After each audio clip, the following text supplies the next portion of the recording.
Bhandara Gondia Vidhan Parishad निवडणुकीसंदर्भातली update आहे। अविनाश ब्राह्मणकर यांना भाजपकडून संधी देण्यात आली। नाना पटोलेंना विधानसभेत त्यांनी कडवी झुंज दिलेली होती। नाना पटोले यांना विधानसभा निवडणुकीत कडवी झुंज देणारे अविनाश ब्राह्मणकर यांना भारतीय जनता पक्षाने विधान परिषदेची उमेदवारी जाहीर केली।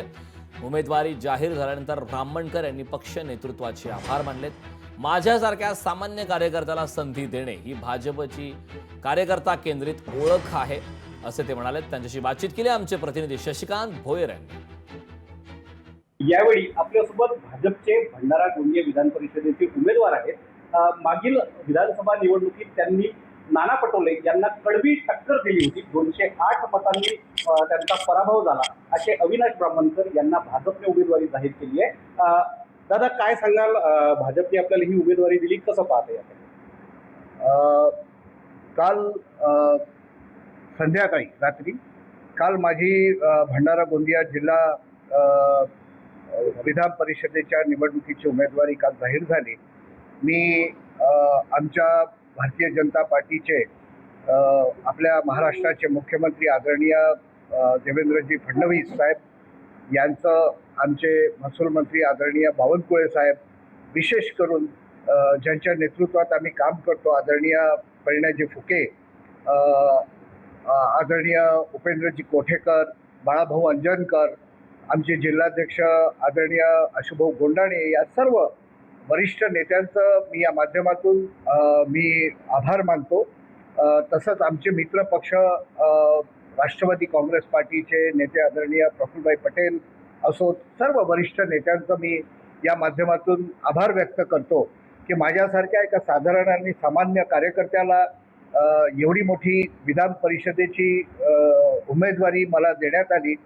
आणि आता समोर लढाई आहे, आम्ही सगळेजण सज्ज आहोत। मी सगळ्यांचा खूप खूप आभारी आहे। मी भारतीय जनता पार्टीचे, आमच्या मित्र पक्ष राष्ट्रवादी काँग्रेस पार्टीच्या सर्व नेते मंडळींचा आणि कार्यकर्त्यांचा मी आभारी आहे। अविनाश ब्राह्मणकर यांनी भाजपच्या सर्व मोठ्या नेत्यांचे आभार सुद्धा यावेळी मानले आहेत। शशिकांत भोयर, लोकशाही मराठी, भंडारा। छत्रपती संभाजीनगर जालना विधान परिषद निवडणुकीत ठाकरे सेनेच्या देवयानी डोणगावकर यांना उमेदवारी जाहीर झाली। डोणगावकर यांना महाविकास आघाडीकडून ही उमेदवारी जाहीर करण्यात आली आहे।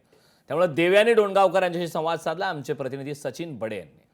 काय सांगाल, आता ही संधी तुम्हाला मिळालेली आहे आणि सर्वात महत्त्वाचं म्हणजे तुम्ही अर्ज देखील दाखल करताय, काय भावना? मागच्या पंचवार्षिकला जिल्हा परिषदच्या वेळेस पक्षाने आणि महाविकास आघाडीने मला ही जबाबदारी दिली होती। ती चांगल्या प्रकारे पार पाडण्याचा प्रयत्न केला आहे। पक्षाने आणि आघाडीने पुन्हा एकदा मला ही संधी दिली आहे। चांगल्या प्रकारे पार पाडण्याचा, इलेक्शनमध्ये सक्षमपणे उभं राहण्याचा प्रयत्न करेन। तसंही म्हणता येईल की आम्ही पक्षाच्या सगळ्या काळात सोबत राहिलेलो, त्यामुळे पक्षाने आमच्यावर ही जबाबदारी टाकली, विश्वास टाकला असं म्हणता येईल। एक सक्षम म्हणून त्यांनी कदाचित मला ही संधी दिली असेल। जिल्हा परिषदचा, जसं मी तुम्हाला आत्ताच म्हटली, जिल्हा परिषदचा जेव्हा मला मिळाली संधी, त्याच्यात जास्तीत जास्त लोकांपर्यंत पक्ष पोहोचवण्याचा, मी पोहोचण्याचा, कामं जास्तीत जास्त करण्याचा प्रयत्न केलाय।